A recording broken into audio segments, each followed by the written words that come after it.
na teologia, sempre tem uma matéria no primeiro e no segundo semestre de cada ano para estudar a história da igreja, porque a igreja tem 2000 anos, a igreja tem uma grande história, né? E quando nós estudamos história da igreja, nós chegamos a uma conclusão: a igreja só pode ser obra de Deus, porque se a igreja não fosse obra de Deus, ela não existiria mais, não é? Então, conforme a gente vai estudando história da igreja, a gente vai se convencendo que a igreja é obra de Deus, né?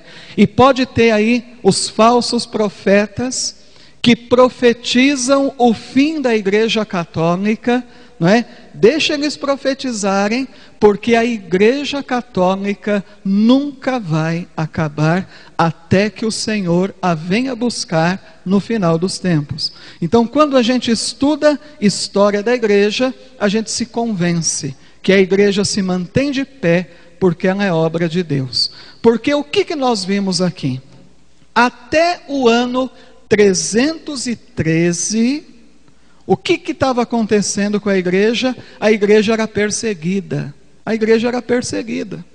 Quando o imperador Constantino, em 313, resolveu dar a paz à igreja, não haver mais perseguição, dar aos cristãos liberdade de culto, muita gente disse: nossa, que bom, então agora a igreja vai viver um período de paz. Engano, não é? Terminaram as perseguições, mas a igreja não viveu um período de paz. A igreja começou a enfrentar outros tipos de problemas, não é? Os inimigos agora não eram externos, os inimigos eram internos. Santo Ambrósio, na época, Santo Ambrósio é aquele que foi um instrumento de Deus para converter Santo Agostinho. Santa Mônica rezou 33 anos, mas o dia que Santo Agostinho ouviu o bispo Santo Ambrósio pregando o evangelho, Santo Agostinho naquele momento, ele começou a se converter. Santo Ambrósio, nessa época, ele dizia: o demônio não dá trégua para a igreja. Antes o demônio usava os de fora, agora o demônio está usando os de dentro, não é? Porque começou a surgir dentro da igreja as heresias, né? O que é uma heresia? A gente viu, depois nós vamos repassar de novo, mas heresia é a negação de alguma verdade de fé, não é? Entendeu? O herege, veja bem, o herege, o chamado herege, ele não vai negar todas as verdades de fé, não é? Ele vai negar uma ou outra verdade de fé para poder permanecer dentro da igreja, confundindo a cabeça dos outros, não é? E se não fosse os concílios ao longo da história da igreja, não é? O que seria da igreja? O Espírito Santo, não é? Usou do Papa em cada época e usou também dos concílios, porque não pode ser só o Papa, né?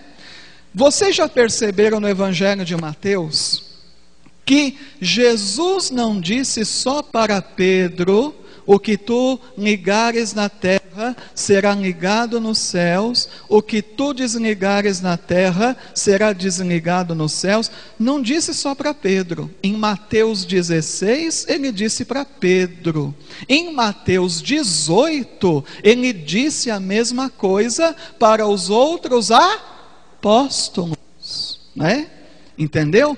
Então, o que manteve a igreja de pé? O Espírito Santo usou do Papa e o Espírito Santo usou dos bispos, porque o Papa é o representante de Pedro, os bispos são os representantes dos apóstolos. Então, ao longo da história da igreja, o Espírito Santo usou do Papa e dos bispos reunidos em concílio, não é?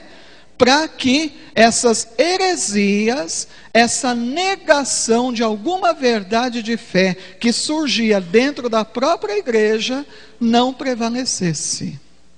Estão entendendo, gente, esse raciocínio? Estão todos compreendendo? Tá? Gostaria de refletir com vocês.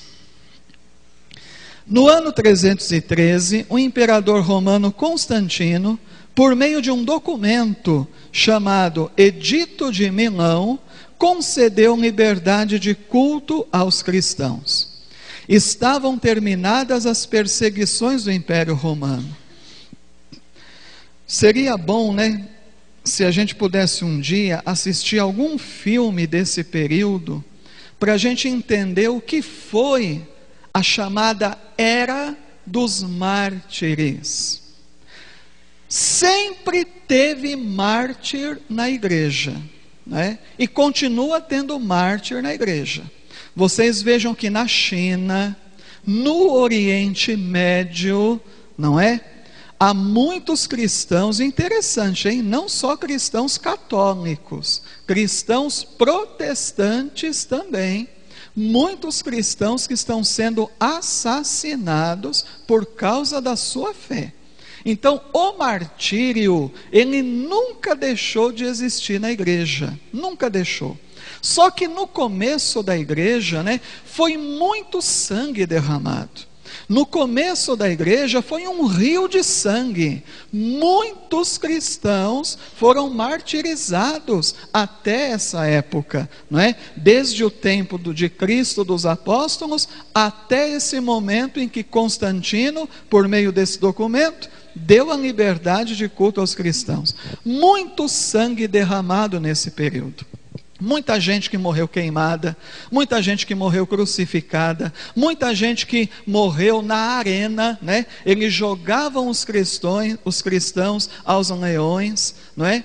E era uma coisa tão impressionante, né, que os romanos, o imperador, os pagãos não entendiam. Quanto mais a gente mata esse povo, mais esse povo se prolifera, não é? Os pagãos, o imperador romano, eles não entendiam esse fenômeno. Quanto mais a gente mata cristãos, mais os cristãos se proliferam, não é? Porque o cristianismo, ele surgiu, né, sob o signo do radicalismo. Signo significa sinal, né? Os cristãos sempre procuraram viver a sua fé radicalmente, não é? Radical vem de raiz, entendeu? Então os cristãos sempre procuraram viver a sua fé de uma maneira radical. E quando terminou aqui as perseguições, muito interessante, hoje é dia de São João Batista, né? São João Batista viveu onde? Onde que João Batista viveu? No deserto, né? Na época de João Batista, prestem atenção, isso é um dado não somente teológico, mas é um dado histórico. Na época de João Batista, quem é que ia viver no deserto? Todos aqueles e aquelas que não concordavam com a sociedade. Todos aqueles e aquelas que não concordavam com o sistema político e com o sistema religioso, não é? Então iam para o deserto. O deserto era uma forma de protesto à sociedade estabelecida, não é?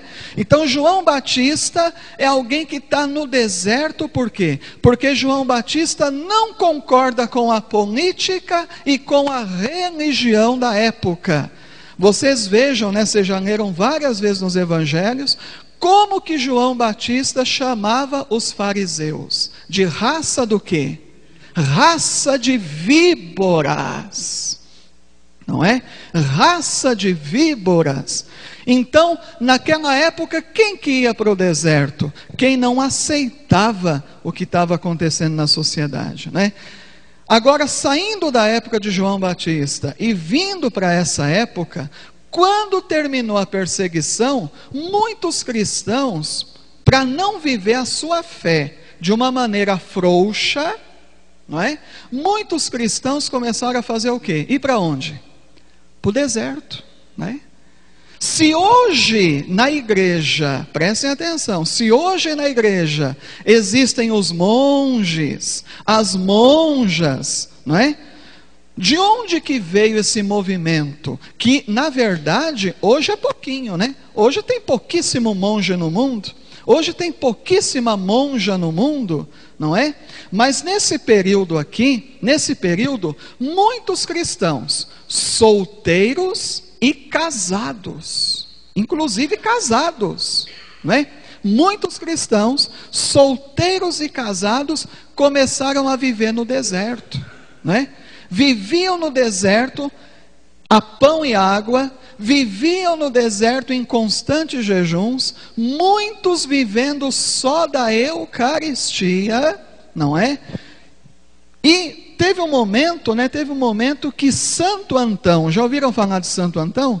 Teve um momento que Santo Antão conseguiu arrastar tanta gente para o deserto, não é, que começaram a dizer: as cidades estão ficando vazias, porque os cristãos estão indo todos para o deserto. Por quê? Porque não queriam viver a sua fé em Cristo de uma maneira frouxa. Está entendendo? Tá? Então vocês vão perceber que em todos os períodos da história da igreja sempre houve esse tipo de movimento.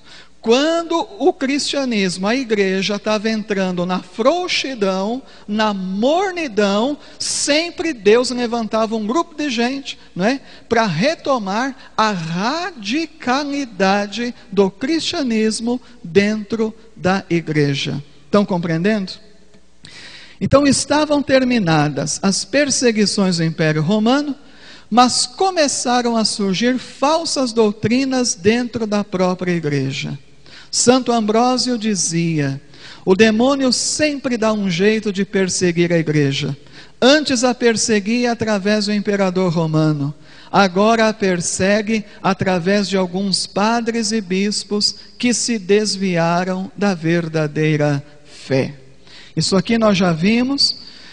Eu gostaria que você pegasse rapidamente comigo Mateus 16. Vocês vão me dizer assim: ah, mas nós já conhecemos de cor e salteado essa passagem. Mas tem muita coisa nova que a gente precisa conhecer. Mateus 16, do 13 ao 19. Mateus 16, do 13 ao 19. Mateus 16 está na página 1304 da Bíblia da Ave Maria. 1304. Chegando ao território de Cesareia de Filipe, Jesus perguntou a seus discípulos: no dizer do povo, quem é o Filho do Homem? Responderam: uns dizem que é João Batista, outros Elias, outros Jeremias ou um dos profetas. Disse-lhes Jesus: e vós, quem dizeis que eu sou? Simão Pedro respondeu: tu és o Cristo, o Filho de Deus vivo. Jesus então lhe disse: feliz é Simão, filho de Jonas, porque não foi a carne nem o sangue que te revelou isso, mas o meu Pai que está nos céus. Eu te declaro tu és Pedro, e sobre esta pedra edificarei a minha igreja. As portas do inferno não prevalecerão contra ela. Eu te darei as chaves do reino dos céus. Tudo o que ligares na terra será ligado nos céus, e tudo o que desligares na terra será desligado nos céus. Volte comigo no versículo 13. Onde é que Jesus estava chegando? Cesareia de Filipe. Vocês sabem muito bem que naquela época as cidades eram o quê? As cidades eram muradas. Quando Mateus coloca chegando ao território de Cesareia de Filipe, o que Mateus quer dizer? Que Jesus, juntamente com os apóstolos, ele havia acabado de entrar na cidade. Então, nós podemos imaginar essa cena, Jesus atravessando o portal da cidade, Jesus adentrando a porta de Cesareia de Filipe e os apóstolos atrás, os apóstolos juntos. No momento que Jesus coloca os seus pés nesse território, ele vai fazer essa pergunta: o que é que você sabe a respeito de Cesareia de Filipe? Cesareia é uma palavra que vem do quê? Vem de quê? Cesareia vem de quê? César. Quem era César? O imperador romano, César Augustus, né? Vocês sabem que todos os imperadores romanos, Nero, Calígula, Diocleciano, todos os imperadores romanos recebiam o título de César Augusto.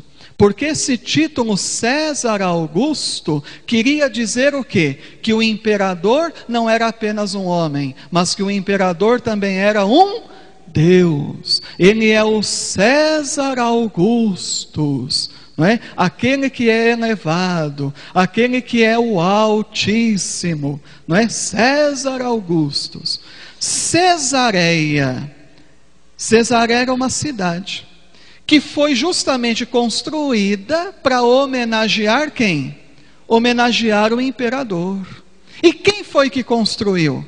Cesareia de Filipe. Quem foi que construiu? Filipe. Mas quem é esse Filipe que construiu Cesareia? Jesus tapa os ouvidos para puxar o saco do imperador romano. Quem é esse Filipe? Não é o apóstolo, mas é o governador, né?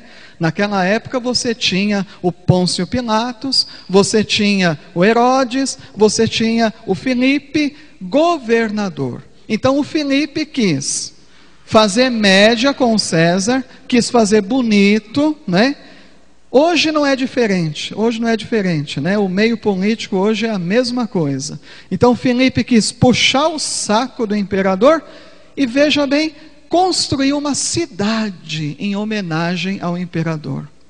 Quando Jesus Cristo adentra essa cidade, Jesus Cristo para, Jesus Cristo faz a pergunta, e lá na frente, Jesus, que é muito esperto, que é muito inteligente, Jesus anuncia uma outra construção.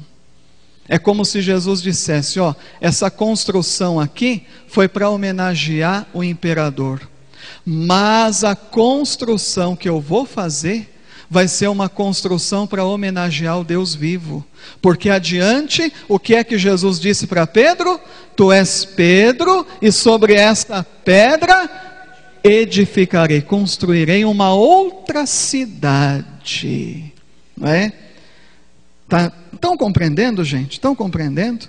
Jesus acabou de entrar numa cidade construída para dar glória ao imperador. E Jesus imediatamente vai anunciar a construção de uma outra cidade, não para dar glória ao homem, mas para dar glória a Deus. A minha igreja. Estão compreendendo? Isso é muito importante. As duas perguntas de Jesus, no finalzinho do versículo 13. No dizer do povo, quem é o Filho do Homem? Não é? Então, quando Jesus pergunta no dizer do povo, ele quer saber a opinião, não é, daqueles que não o acompanham de perto, daqueles que ainda não estão fazendo uma experiência da sua pessoa e da sua mensagem. Prestem bem atenção. Uma pessoa que não faz experiência da pessoa de Jesus, da mensagem de Jesus, ela tem dificuldade de definir quem é Jesus. Veja a dificuldade do povo. Uns dizem que é João Batista, outros dizem que é Elias, outros que é Jeremias. Ou seja, as opiniões são diversas, muitas opiniões. E aí Jesus faz a segunda pergunta no versículo 15. E vós, vocês que estão perto de mim, vocês que me acompanham de perto, vocês que me seguem, não é? Vocês que estão fazendo a experiência da minha pessoa e da minha mensagem, né? Quem eu sou para vocês? Evidentemente que aqui no Evangelho não dá para perceber, tá? Mas naquele momento, o que tomou conta dos apóstolos? Um grande o quê? Um grande silêncio. Um grande silêncio. Está entendendo? Porque os apóstolos ainda tinham dúvidas, né? Embora acompanhando Jesus de perto, embora fazendo experiência da pessoa, da mensagem de Jesus, mas eles ainda tinham dúvidas, né? E humanamente falando, isso é muito importante, né, para vocês entenderem o que Jesus disse depois, né? Humanamente falando, nenhum deles, inclusive Pedro, nenhum deles tinha condições de responder, não é? Por isso que Jesus vai dizer, bem-aventurado és tu, lá no 17, feliz és tu, Simão, filho de Jonas, porque não foi a carne nem o sangue que te revelou isso, mas o meu Pai que está nos céus. Quando Jesus diz, não foi a carne, não foi o sangue, Jesus está dizendo duas coisas. Primeiro, não foi por você. Segundo, não foi pelo homem. Você não disse isso por você. Você não disse isso porque você ouviu de algum homem. Você disse isso porque o Pai te revelou essa verdade, né? E aí nós entendemos por que ele é Pedro e sobre esta pedra a igreja foi edificada. Por que eu estou dando toda essa volta, gente? Para nós compreendermos o seguinte: as opiniões são diversas, mas a verdade é o quê? A verdade é uma só. Está entendendo?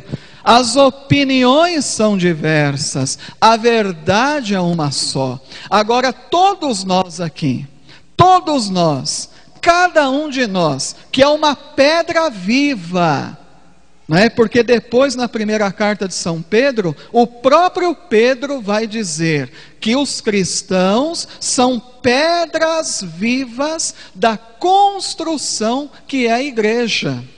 Nós que somos pedras vivas, nós temos que nos esforçar, não é? Nos esforçar para quê? Para que a gente não viva de opinião, mas que a gente viva da verdade. As opiniões são muitas, a verdade é uma só.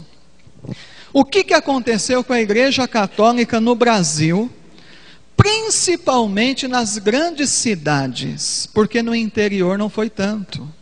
Porque no interior, não é, ainda há muita religiosidade popular. Mas o que aconteceu com a Igreja Católica na década de 70, na década de 80, não é? Comecinho da década de 90, o Papa João Paulo II começou a corrigir, não é? O que começou a acontecer? As opiniões foram invadindo a igreja. E hoje nós ainda pagamos o preço disso, porque o padre fulano de tal diz que é assim, o padre ciclano diz que é assado, o outro padre diz que é do outro jeito, e o outro aqui faz diferente, e o outro acolá faz assim, faz assado, não é? Isso tornou muito frequente na igreja.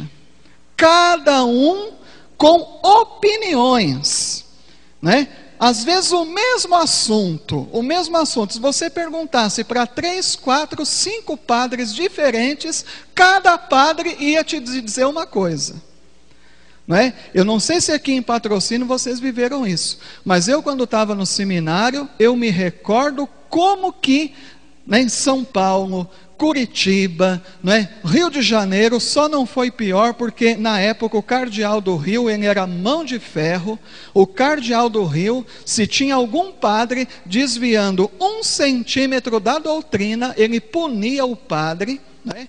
Tanto que muitos padres, na época, saíram da arquidiocese do Rio de Janeiro, foram para outras dioceses que tinham os bispos meio relaxados, porque o cardeal do Rio era mão de ferro. Se o padre desviasse 1 centímetro da doutrina da igreja, o padre era punido. Então, é muito importante a gente ter esse esclarecimento. As opiniões são diversas, mas a verdade é uma só, né? Vocês querem ver um campo dificílimo da gente abordar? É a liturgia, né? É a liturgia, porque muitas vezes entre os próprios padres não há um consenso, né?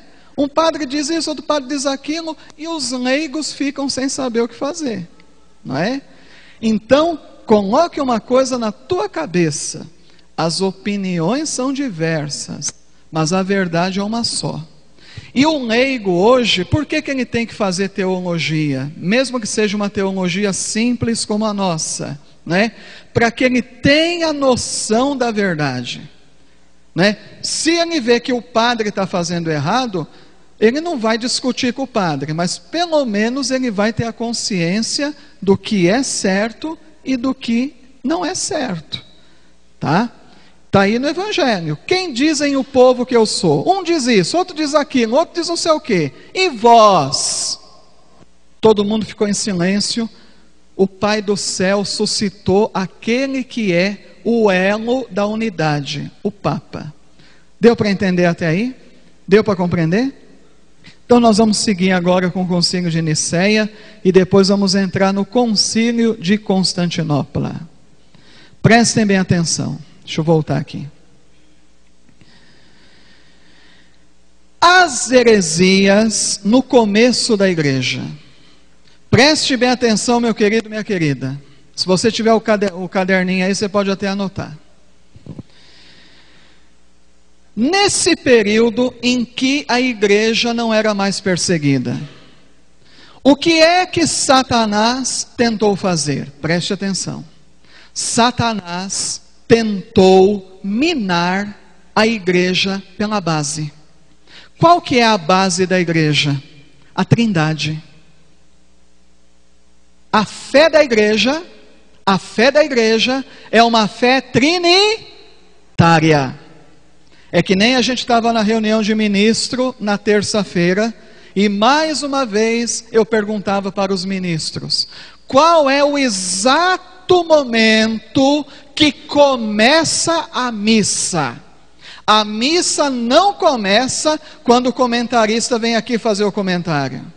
A missa não começa ainda com o canto de entrada, não é? A missa ainda não começa com a procissão de entrada. A missa, de fato, começa quando o sacerdote diz o quê?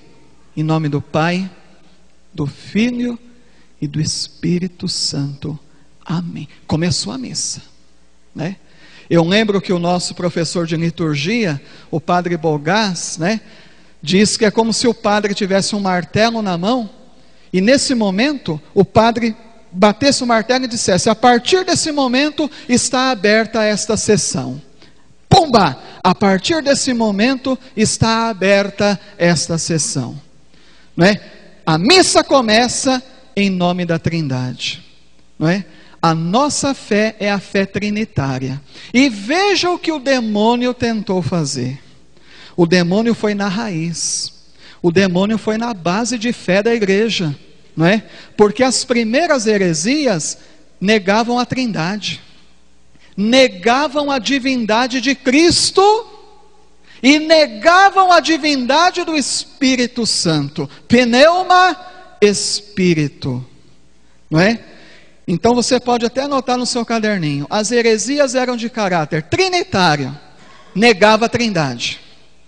Cristológico, negava a divindade de Cristo. Cristo não é Deus, Cristo é apenas um homem. Tá? Por tabela, também atingiu Maria. Também atingiu Maria. Porque se Cristo não é Deus, Maria não é mãe de Deus. Então Maria não é tão importante assim. E foi atingindo Maria também. E as heresias negavam a divindade do Espírito Santo. Não é? Chegando a dizer que o Espírito Santo, não é, era uma energia, uma força, não é? Nós vamos ver isso muito de perto, tá? Então, as heresias vieram para minar as bases do cristianismo, as bases da igreja. Heresias trinitárias, como eu disse, negavam a Trindade. Heresias cristológicas negavam a divindade ou a humanidade de Cristo. Quando não dizia que Cristo não era Deus, dizia que Cristo não era homem, né? Vocês vejam que interessante, a heresia, preste bem atenção, a heresia, ela não conhece um ponto de equilíbrio, ela vai para lá ou ela vai para o outro extremo, né? Então, negava que Cristo era Deus, ou então dizia que Cristo era Deus, mas negava que ele era um homem também, tá? E as heresias pneumatológicas negavam a divindade do Espírito Santo. No ano 318, 5 anos após o Edito de Milão, começou com um padre, começou com um presbítero. Todo mundo sabe que presbítero no grego, ancião no português, o ancião, o mais idoso, o mais experiente, o pai da comunidade, o padre, né? Começou com um padre chamado Ário, que exercia o seu ministério na importante cidade de Alexandria, no Egito. Esse padre começou a enfrentar seu bispo Alexandre. Vocês vejam que Lúcifer se rebelou contra Deus. Você tem aqui um padre que começa a se rebelar contra o bispo, não é? O bispo poderia até ter os seus defeitos, mas o que é que o bispo representa? O bispo representa o quê? A igreja, não é? O bispo representa a igreja. Então esse padre começou a se revoltar contra o bispo, a enfrentar o seu bispo, afirmando que Jesus Cristo não era Deus, mas uma criatura de Deus. Ário nasceu na Líbia e sofreu forte influência do judaísmo, pois para os judeus jamais Deus poderia se fazer humano. Vocês vejam que interessante, né? Ário, ele tinha muita influência dos judeus. Quando ele se tornou cristão, e o que é pior, chegou a ser padre, né? Essa influência não tinha saído do coração dele. Não tinha saído do coração dele, né? Aqui vocês vejam um problema do quê? Um problema de conversão. Alguém que não havia realmente se convertido. Alguém que não tinha se convertido de verdade e foi fazendo carreira dentro da igreja, chegou ao sacerdócio. Chegou ao sacerdócio. Isso é muito perigoso, né? Muito perigoso. Então, Ário, ele tinha essa forte influência do judaísmo. Além disso, ele não aceitava o conceito de trindade, um único Deus em 3 pessoas. No ano 319, Ário começou a pregar publicamente e a propagar as suas ideias. Repetia sem cessar que, olha o que o Ário dizia: o Filho foi criado pelo Pai, e portanto, houve um tempo em que o Filho não existia. Primeira coisa que Ário começou a confundir a cabeça do povo, não é? Então, Jesus não é alguém que foi gerado. Jesus foi criado. Porque se Jesus, na visão de Ário, fosse gerado, ele seria eterno como o Pai. Mas ele não foi gerado, isso na visão dele, tá? Mas criado. Portanto, houve um tempo em que Jesus não existia. Ário pregava que só existia um Deus verdadeiro, o Pai eterno. Cristo havia sido criado por ele, antes de tudo, como um instrumento para a criação. Pois, segundo Ário, Deus não podia entrar em contato com a matéria. Olha que coisa horrível, né? É como se Jesus fosse uma luva que o Pai colocou, que o Pai primeiro criou, e depois o Pai colocou, para poder criar o mundo. Uma vez que na visão de Ário, não é? O Pai eterno, por ser Deus, não podia entrar em contato com a matéria. Então teve que criar uma espécie de Deus intermediário, não é? Um instrumento para poder criar. Vocês vejam onde chega a heresia. Hoje fica muito claro para nós o arianismo, não é? Nas testemunhas de Jeová. Se você põe uma testemunha de Jeová na parede, ele não consegue te explicar quem é Jesus Cristo, não é? Por quê? Porque eles dizem que Jesus Cristo não é Deus, mas eles admitem que Jesus Cristo é como se fosse um semideus, e eles se enrolam quando realmente você põe eles na parede, e você tem conhecimento, e você tem argumento, e você tem formação, não é? Então você põe esse pessoal na parede. O Ário não conseguia explicar quem era Jesus Cristo, então ele começava a adotar muitos subterfúgios. Jesus era, portanto, inferior ao Pai ilimitado, situando-se entre Deus e os homens, uma espécie de semideus. Ário era eloquente, tinha o dom da palavra.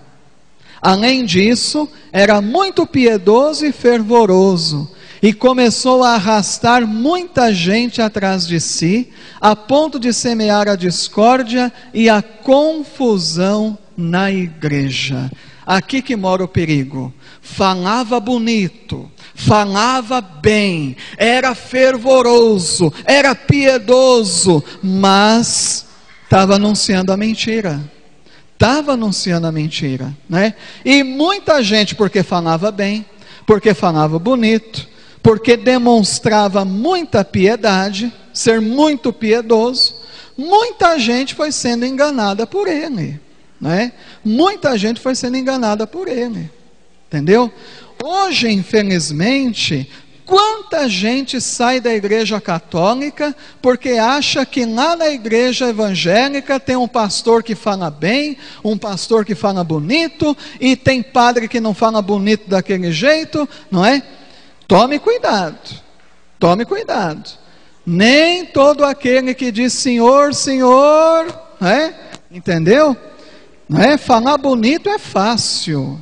Falar bonito, você não precisa nem ter dom para falar bonito. né? Você estuda para falar bonito. Agora, uma crítica que eu faço à nossa igreja, né? Antigamente nos seminários, existia uma disciplina que se chamava oratória, né? O seminarista aprendia a falar em público e a falar bem, não é? Hoje não tem mais. Hoje não tem mais oratória nos seminários. É uma pena, né? Porque aquele que não tem o dom da palavra, ele pode adquirir através da oratória, não é? Eu lembro de um padre muito idoso na congregação que eu fiquei 4 anos, o padre Silvio Mazarotto, né?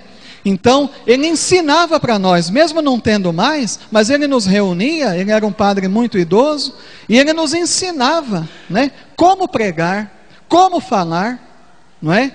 Era oratória. Isso nós perdemos, porque um padre que fica 7, 8, 9 anos dentro do seminário, e depois quando torna padre, não tem uma boa comunicação, é difícil, né, gente? Mas, olha o que nós estamos vendo aqui, não é todo mundo que fala bem, não é todo mundo que fala bonito que é de Deus, tá? Nós temos que ficar atento a isso. Sua heresia passou a ser chamada de arianismo, considerada, se não a pior, uma das piores, pois fez um grande estrago na igreja daquela época, e até hoje o arianismo se mantém vivo na seita das testemunhas de Jeová, que não são cristãos. Tem que ficar claro. O testemunho de Jeová, ele nega a trindade, ele nega a divindade de Cristo e ele nega a divindade do Espírito Santo. Eu te pergunto, o que sobrou? Não sobrou nada. Não sobrou absolutamente nada. Eles não são cristãos, eles são arianos, tá? Isso tem que ficar muito claro. O arianismo é terrível, pois mina as bases do cristianismo. Na Bíblia, prestem atenção, na Bíblia está claro que só Deus salva. Ora, se Jesus Cristo não é Deus, então Ele não é o Salvador, e sem o Salvador não há salvação. Está vendo como que o arianismo é mentiroso? O bispo de Ário, Alexandre, convocou um sínodo, uma reunião em Alexandria, e Ário foi excomungado. Mas as suas ideias haviam influenciado um bispo chamado Eusébio de Cesareia. Isso que é o complicado, né? Um bispo excomungou. Quem foi que excomungou? O bispo dele, não é? Ele não era padre da diocese do bispo Alexandre? Ele não começou a bater de frente com o bispo? O bispo excomungou. O que o outro bispo fez? Acolheu? O outro bispo fez certo ou fez errado? Fez errado, né? E eu vou dizer uma coisa para vocês, que eu vivi no seminário. Um bispo de uma diocese mandava o seminarista embora do seminário, dizendo que não tinha vocação para ser padre. O outro bispo da outra diocese, o que fazia? Recebia o sujeito no seminário dele. Esse cara se ordenava padre. Depois de padre ordenado, esse cara começava a dar dor de cabeça para a igreja. Não pensem vocês que a pedofilia é outra coisa. A pedofilia é isso. Um cara que foi mandado embora de um seminário, foi mandado embora de uma diocese, foi mandado embora de uma ordem religiosa, a outra diocese acolhe, a outra ordem religiosa recebe, e esse cara vai ficando, esse cara ordena, né? Esse pessoal que veio me visitar final de semana passado, me trouxeram notícia. Você lembra daquele seminarista fulano, né?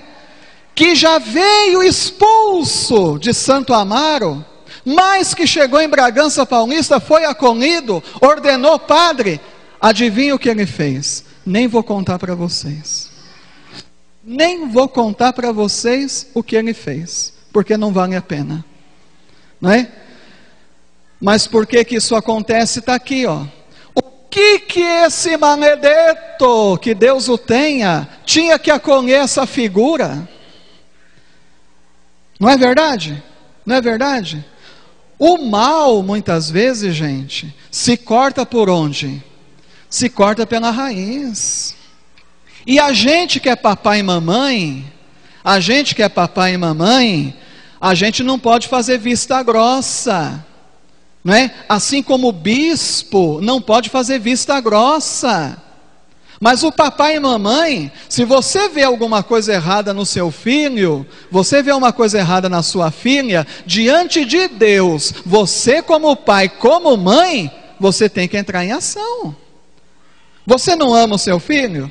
Você não quer a salvação do teu filho? Você não quer o melhor para ele e para ela? Você está vendo ele e ela no erro. Você vai fazer de conta que não está vendo? Isso não é ser pai, isso não é ser mãe. A mesma coisa o bispo.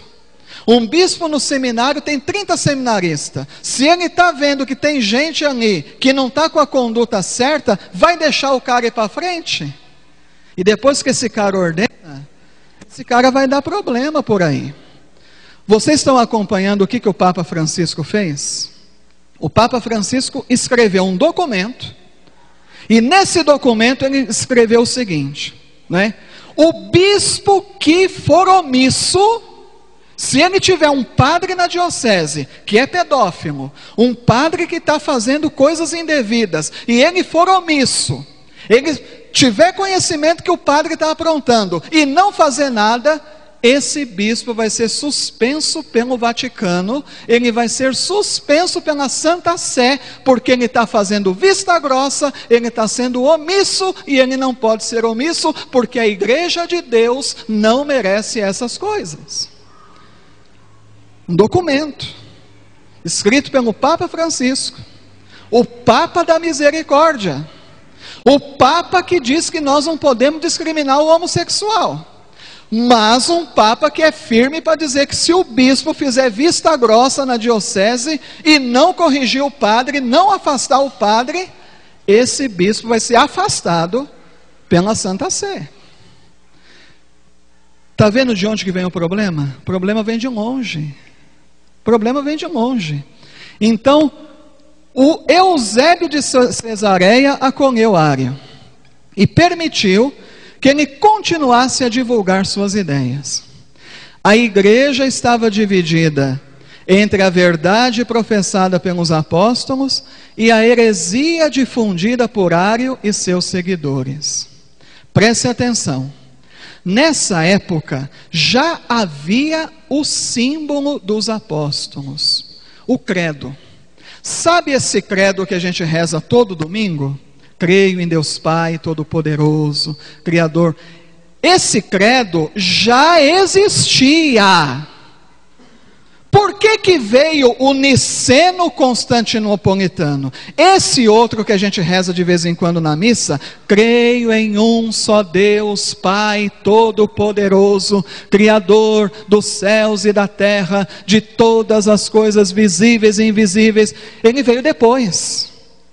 E veio depois de Ário, depois dessa confusão, depois do concílio de Nicéia.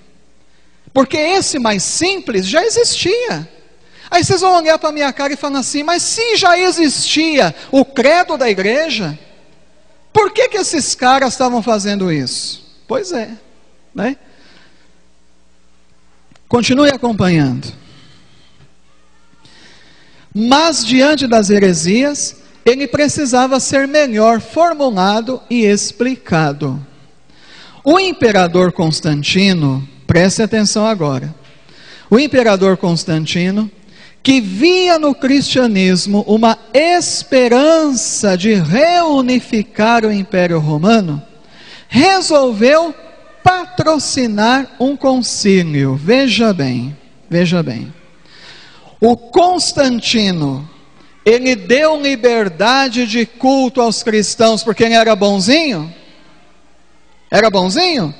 Depois ele próprio acabou se convertendo ao cristianismo porque ele era bonzinho? Não, não. O Império Romano estava em crise. O Império Romano estava dividido. O que o Constantino enxergou na igreja? O que ele enxergou na igreja? A salvação do império.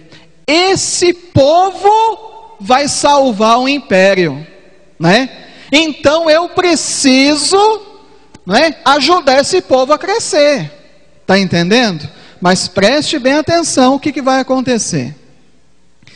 Vou retomar aqui para você entender. O imperador Constantino, que via no cristianismo uma esperança de reunificar o Império Romano, resolveu patrocinar um concílio para que se evitasse a divisão da igreja. Constantino cedeu seu palácio, localizado em Niceia, no Oriente, é a atual Turquia, para ser o local do concílio, e arrumou transporte para trazer os bispos de todas as partes do império. Por isso, o concílio de Niceia é considerado o primeiro concílio ecumênico. Lembra que eu dizia para vocês? O que significa a palavra ecumênico? Do mundo inteiro, não é? Então vieram bispos de todas as partes do império. A palavra ecumenismo vem do grego oikoumene e significa mundo habitado. Porém, Constantino ainda não era batizado. Prestem atenção. Estava em processo de conversão. Por ser pagão, não tinha muito conhecimento da fé cristã. E era simpatizante das ideias de Ário. Aqui que mora o perigo, né? Aquele que estava bancando o concílio, cedeu o palácio, mandou transporte, carruagem, para buscar os bispos do mundo todo. Esse cara era simpático às ideias de Ário. E aqui a igreja estava correndo um risco, não é? Porque o Constantino poderia fazer com que as suas ideias prevalecessem. Está entendendo? Mas não foi isso que aconteceu, não. Continua acompanhando. Havia o risco de Constantino influenciar o concílio? Havia? Sim ou não? Mas o que aconteceu? O Espírito Santo não deixou.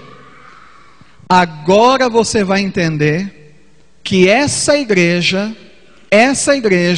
é conduzida pelo Espírito Santo. Porque se não fosse, já teria acabado.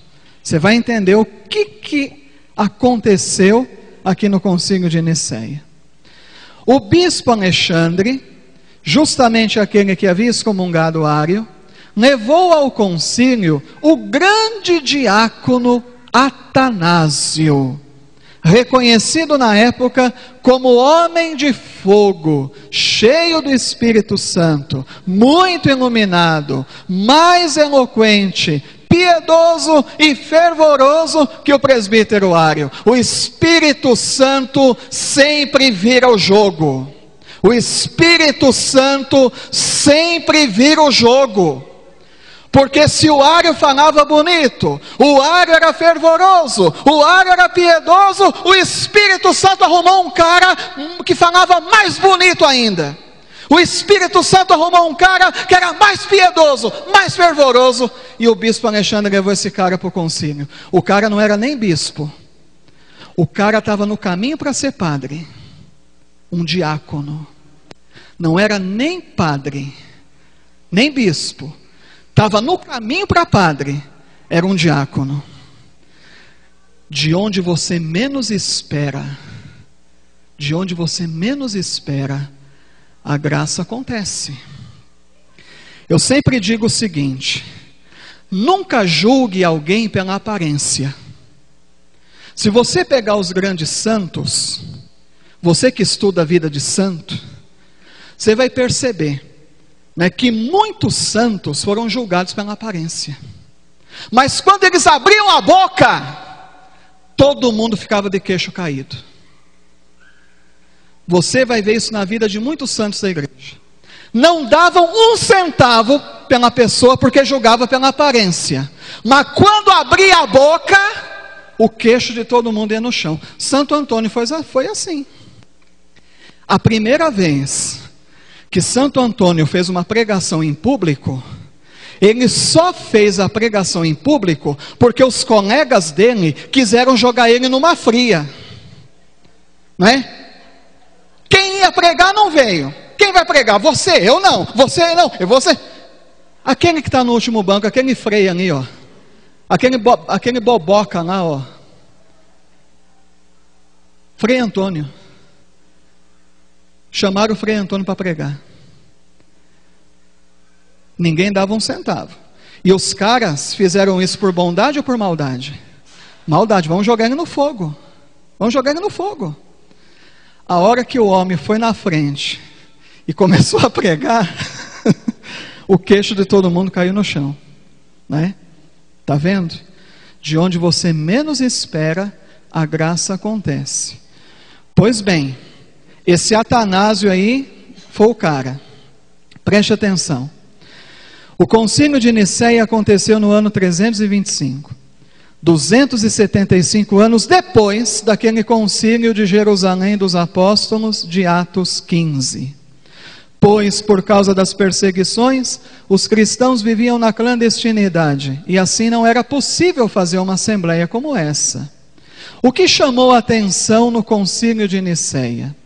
Boa parte dos bispos que dele participaram eram homens marcados pela perseguição, homens mutilados. Eu já falei isso, eu vou repetir. O nosso professor de história da igreja, ele se emocionava quando ele dizia isso. A maioria dos bispos que foram para o concílio de Nicéia, que o imperador mandou buscar, eram homens mutilados. Um faltava a mão, outro faltava o braço, outro faltava a perna, outro faltava o pé. Todos eles tinham a marca no corpo da perseguição. Para você entender que esses homens que foram aqui eram homens de fé, homens que estavam dispostos a morrer por Jesus e pela igreja, a maioria deles, né? Então diz que era interessante, chamou a atenção dos pagãos ver todos aqueles bispos, né, que desciam, né, mancando, ou de muleta, ou eu não sei se naquela época tinha cadeira de roda, não sei se era carregado na cadeira, né? Mas essa era a situação dos bispos no concílio de Nicéia, homens marcados pela perseguição, alguns sem uma das pernas, outros sem braços ou mãos. O Papa da época, que era o Papa Silvestre I, não participou do concílio por causa de sua idade avançada, que não lhe permitia fazer uma viagem tão longa de Roma ao Oriente. Mas, preste atenção, o Papa enviou seus delegados com a missão de condenar a heresia do arianismo. Eram eles, os enviados do Papa, o bispo Ósio de Córdoba, da Espanha, e os seus auxiliares, dois padres muito simpáticos, Vito e Vicente. O que prova a autoridade do Papa no concílio de Nicéia, porque os evangélicos, os protestantes que estudam, eles vêm com esse questionamento para cima dos católicos, né? O Papa não foi no concílio de Nicéia. Como que vocês explicam isso? O Papa não foi, mas eu aprendi na escolinha da fé que o Papa enviou 3 delegados, um bispo e 2 padres, né? A gente pode até dizer um nome para mostrar que a gente sabe. O bispo Ósio de Córdoba, da Espanha, e os 2 simpáticos presbíteros Vito e Vicente. O que prova a autoridade do Papa no concílio de Nicéia? Primeiro, quem presidiu o concílio de fato foi o bispo Ósio de Córdoba, o delegado do Papa, e não o imperador Constantino, como queriam os bispos arianos. Os bispos arianos queriam que Constantino presidisse o concílio. Por quê? Porque Constantino era simpático ao arianismo. É a nossa chance de fazer passar o arianismo. Está entendendo? Mas quem foi que presidiu o concílio? O que o Papa mandou. O que prova que a autoridade na igreja era o Papa. Tá? Isso aqui é importante que vocês saibam quando alguém vier questionar vocês, tá? Constantino apenas abriu o concílio. Segundo, o fato da condenação do arianismo. O Papa mandou e falou: olha, vocês vão lá para condenar o arianismo. O arianismo foi condenado ou não? Foi. Então prevaleceu o que o Papa queria. Tá? Tu és Pedro, sobre esta pedra eu edificarei a minha igreja, as portas do inferno não prevalecerão. Terceiro, assinatura dos documentos emanados pelo concílio. Quem assinava primeiro eram sempre os delegados do Papa. Os primeiros que assinavam eram os delegados do Papa, depois vinham os outros bispos, tá? No início do concílio, preste atenção, isso aqui é fantástico, vale a pena.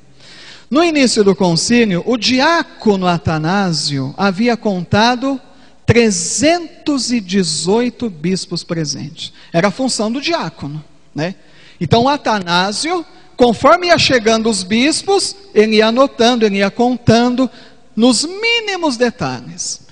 No início, o diácono Atanásio contou 318 bispos presentes. Iluminado pelo Espírito Santo, Atanásio logo pensou na passagem bíblica de Gênesis 14:14. Gente, eu gosto de destacar isso, porque 14:14, 7 mais 7, 7 mais 7, a perfeição, não é? Multiplicada por 2. Quando Atanásio contou, eu estou arrepiado, quando Atanásio contou 318 bispos, Gênesis 14:14, ele foi lá conferir na Bíblia.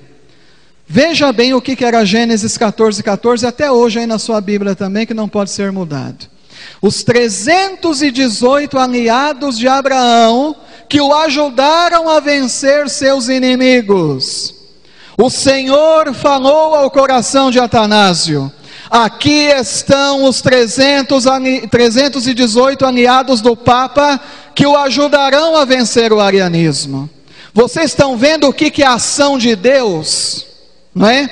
Eu vou voltar, porque vocês têm que saber isso de cor e salteado. No início do concílio, o diácono Atanásio havia contado 318 bispos presentes. Iluminado pelo Espírito Santo, logo pensou em Gênesis 14:14. Os 318 aliados de Abraão que o ajudaram a vencer seus inimigos. O Senhor falou ao coração de Atanásio: aqui estão os 318 aliados do Papa que o ajudarão a vencer o arianismo. No decorrer do concílio, Atanásio se deu conta de que eram 320. E agora? E agora? Mas o Espírito Santo deu a resposta no final. Dos 320, 318 foram contra o arianismo. E somente 2 defenderam Ário e suas ideias. Aplauda o Senhor. Aplauda o Senhor. Força nessa palma. Aplauda o Senhor. Vocês estão vendo o que é a ação de Deus? Vocês estão vendo o que é a ação de Deus na igreja? Vocês estão conscientes onde vocês pisam toda semana? E vocês têm fé? Vocês acreditam no Espírito Santo? Está vendo? Impressionante. No meio do concílio falou: nossa, errei, é 320. Mas no final falou: não, o Espírito Santo não ia me enganar. O Espírito Santo engana alguém? Não engana. No final Atanásio falou: ufa, eu sabia que o Espírito Santo não ia me enganar. Realmente 318 aliados do Papa, porque dos 320, 318 ficou do lado do Papa e 2 ficou do lado do picareta lá. Está entendendo? Pois é. Os bispos, quem eram os 2? Vamos dar nome aos bois, né? O Eusébio de Cesareia, que é o que acolheu na diocese dele a criança, né? O Ário. E o outro também chamava Eusébio, mas era o Eusébio de Nicomédia. Essas 2 figuras é que eram a favor do arianismo. Juntamente com o imperador Constantino, que não ficou muito contente com a decisão final do concílio. Político não pode mandar na igreja. Amém? Político não pode mandar na igreja. O político não mandou na igreja. Graças a Deus, o político não mandou na igreja. Porque se tivesse mandado na igreja, não tinha igreja. teria acabado em Niceia, porque o arianismo ia tomar conta de tudo. Teria acabado. O que não é de Deus não permanece. Político não pode mandar na igreja. O imperador Constantino não ficou muito contente com a decisão final do concílio. Os 3 passaram a proteger. Mas esse Ário tinha costa quente, não? O cara foi excomungado na diocese dele. O cara foi excomungado no concílio da igreja. Mas ainda tinha gente que protegia. Vocês percebem que muita gente que não presta, me perdoa falar assim, Jesus, mas você já percebeu que muita gente que não presta tem costa larga por aí? E a gente que dá um duro danado, né? A gente que procura ser honesto, que procura ganhar o salarinho lá no sacrifício, né? Agora tanta gente aí que faz tanta falcatrua, tem apoio de tudo quanto é lugar. E a gente que caminha na verdade não tem apoio. Antes, o que a gente tem é perseguição. Mas a vida é assim. Durante o concílio, Santo Atanásio desmontou um a um todos os argumentos de Ário. Não ficou pedra sobre pedra. A lucidez doutrinal de Atanásio e suas brilhantes argumentações bíblicas chamou a atenção de todos. Atanásio defendeu e provou de tal maneira a divindade de Cristo, que conseguiu converter diversos presbíteros, padres, que eram simpatizantes do arianismo. Em 328, Atanásio se tornou bispo de Alexandria, substituindo o bispo Alexandre. O cara era bom. O cara era diácono, ficou isso aqui de padre e já foi promovido a bispo. O cara era bom. Santo Atanásio. Que coisa bonita. Atanásio foi muito perseguido por Constantino. Ao longo de seu episcopado, teve que fugir diversas vezes. A pessoa que está do lado da verdade não tem jeito. Olha o que aconteceu. Perseguido por Constantino, ao longo de seu episcopado teve que fugir diversas vezes. Foi 5 vezes exilado.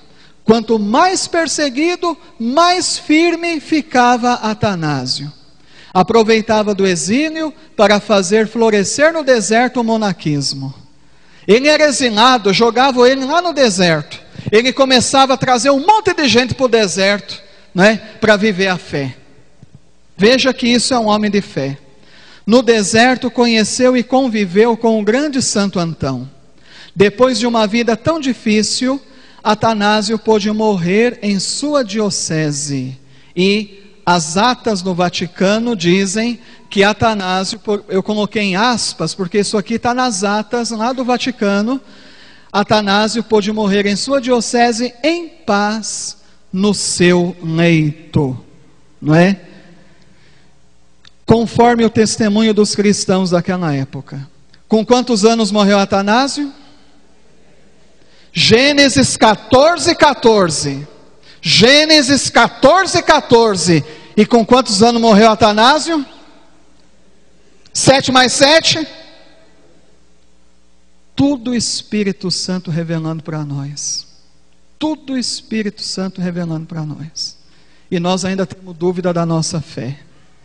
No ano 373. Atanásio teve o reconhecimento da igreja a ponto de receber o título de doutor da igreja. E o que aconteceu com Ário? Vamos ver o que aconteceu com o bonequinho, que criou toda essa confusão na igreja católica. Foi excomungado pelo concílio de Niceia, mas sempre contou com a proteção de Constantino e dos bispos Eusébio de Cesareia e Eusébio de Nicomédia. 10 anos depois do concílio, prestem atenção, povo de Deus, em 335, Constantino influenciou a igreja a aceitá-lo de volta. Ai, ai, ai, ai, ai.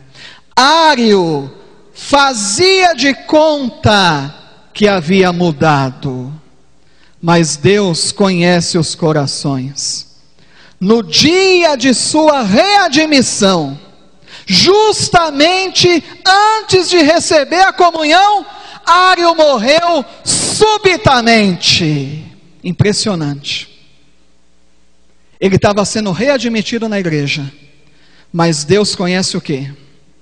Não adianta a gente andar com fingimento dentro da igreja.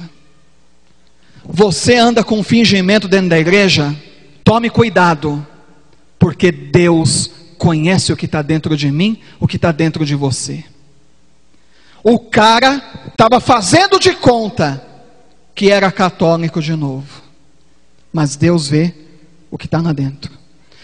O cara, no momento que ia receber a comunhão, impressionante, o cara caiu morto no chão e não chegou a receber a comunhão.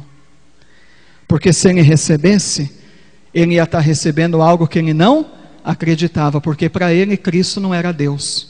Se para ele Cristo não era Deus, por que ele queria comungar? Morreu antes de receber a comunhão.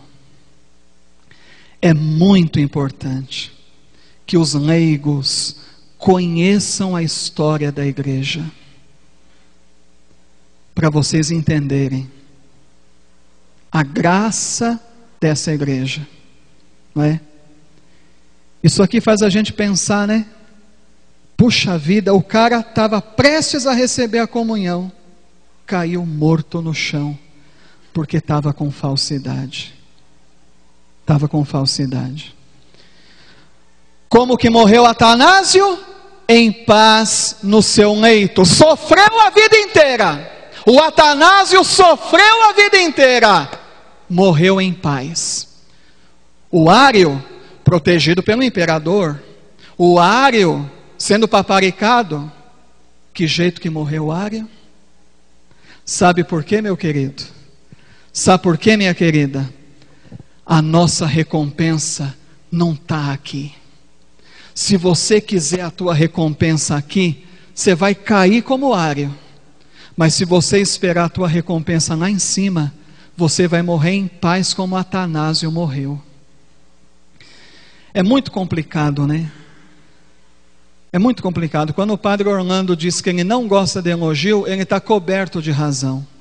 Porque se você é muito elogiado e você faz conta dos elogios, você já está recebendo a recompensa aqui. E nós não podemos receber a nossa recompensa aqui. A nossa recompensa está lá em cima. Não faça nada por vanglória. Não faça nada para se aparecer. Não faça nada para tirar proveito. Faça tudo por amor a Cristo. Apenas por isso. Apenas por isso. Como Atanásio fez. Por amor a Cristo. Você não vai ter a tua recompensa aqui não. Mas você vai ter a tua recompensa lá em cima. Vai para casa hoje meditando. E os dois nomes começam com A. Atanásio e Ário. Percebeu?